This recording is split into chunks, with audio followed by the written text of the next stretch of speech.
If suffering has such a sanctifying force, this will belong in an even higher degree to death, which is more feared than any suffering.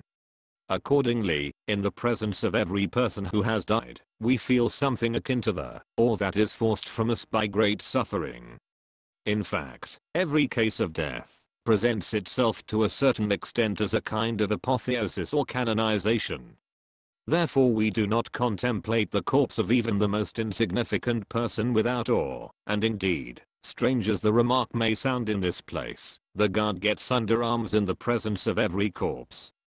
Dying is certainly to be regarded as the real aim of life. At the moment of dying, everything is decided which through the whole course of life was only prepared and introduced. Death is the result of life, or the total sum expressing at one stroke all the instruction given by life in detail and piecemeal. Namely that the whole striving, the phenomenon of which is life, was a vain, fruitless and self-contradictory effort. To have return from which is a deliverance. Just as the whole slow vegetation of the plant is related to the fruit, that at one stroke achieves 100-fold what the plant achieved gradually in piecemeal. So is life with its obstacles, deluded hopes, frustrated plans, and constant suffering related to death, which at one stroke destroys all that the person has willed, and thus crowns the instruction given him by life. The completed course of life, on which the dying person looks back, has an effect on the whole, will that objectifies itself in this perishing individuality. And such an effect is analogous to that exercised by a motive on man's conduct. The complete course gives his conduct a new direction, that is accordingly the moral and essential result of the life. Just because a sudden death makes this retrospect impossible, the church regards such a death as a misfortune, and prayers are offered to avert it. Because this retrospect, like the distinct foreknowledge of death, is conditioned by the faculty of reason, and is possible in man alone, not in the animal.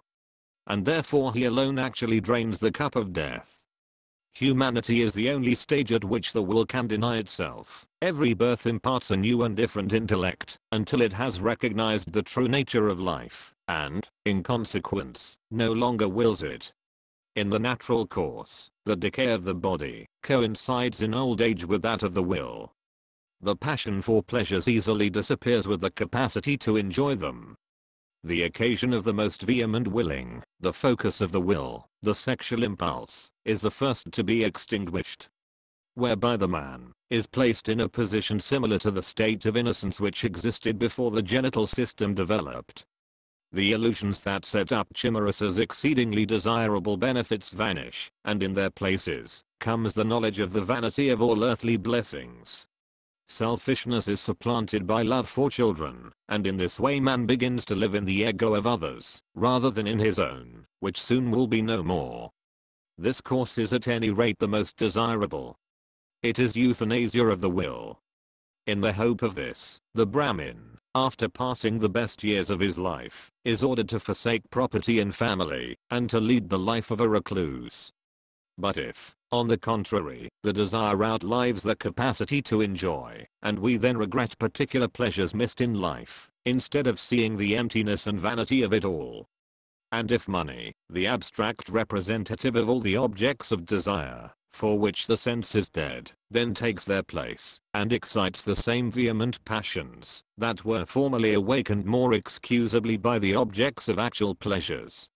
And thus, with deadened senses, an inanimate but indestructible object is desired with equally indestructible eagerness.